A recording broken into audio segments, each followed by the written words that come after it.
Maharashtra bulletin, आपला महाराष्ट्र, आपली बातमी. भुंदुगिरी, फसवणूक आणि आर्थिक गैरव्यवहारांच्या आरोपांमुळे चर्चेत आलेल्या अशोक खरात यांच्या अडचणीत आता आणखी वाढ झाली आहे. मनी लॉन्ड्रिंग प्रकरणात अंमलबजावणी संचालनालय अर्थात ईडीने मोठी कारवाई करत नाशिकमधील बँक लॉकरवर छापा टाकला आहे. मुंबई नाका परिसरातील विश्वास कोऑपरेटिव्ह बँकेच्या शाखेतील लॉकर क्रमांक 555 वर ईडीने ही धाड टाकली. हे लॉकर अशोक खरात आणि त्यांची पत्नी कल्पना खरात यांच्या संयुक्त नावावर असल्याची माहिती समोर आली आहे.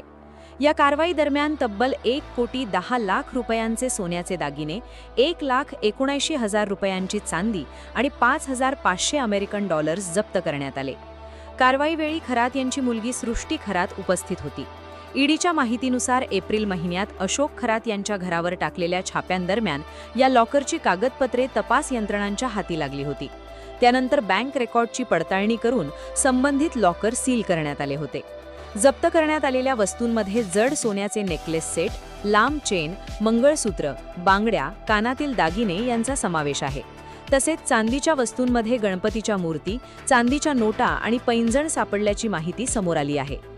दरम्यान ईडीच्या तपासात सहकारी पतसंस्थांमधील तब्बल 70 कोटी रुपयांच्या घोस्ट अकाउंट नेटवर्कचा धागा समोर आल्याने मोठी खळबळ उडाली आहे.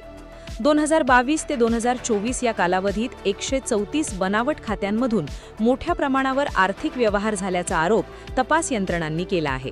यापूर्वीही ईडीने अशोक खरात यांच्याशी संबंधित 2.4 कोटी रुपयांच्या बँक ठेवी गोठवल्या होत्या.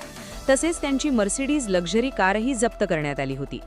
तपासादरम्यान पुणे, नाशिक, शिर्डी आणि सोलापूर येथील मालमत्तांशी संबंधित 70 ते 80 महत्त्वाचे दस्तऐवज ईडीच्या हाती लागल्याची माहिती सूत्रांनी दिली आहे.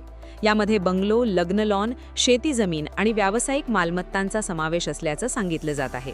अशोक खरात प्रकरणात ईडीचा तपास अधिक वेगाने पुढे जात असून या प्रकरणात आणखी कोणते धक्कादायक खुलासे समोर येतात याकडे आता सर्वांचे लक्ष लागले आहे. महाराष्ट्र बुलेटिनसाठी सयाजी पवार, नाशिक. महाराष्ट्र बुलेटिन, आपला महाराष्ट्र, आपली बातमी.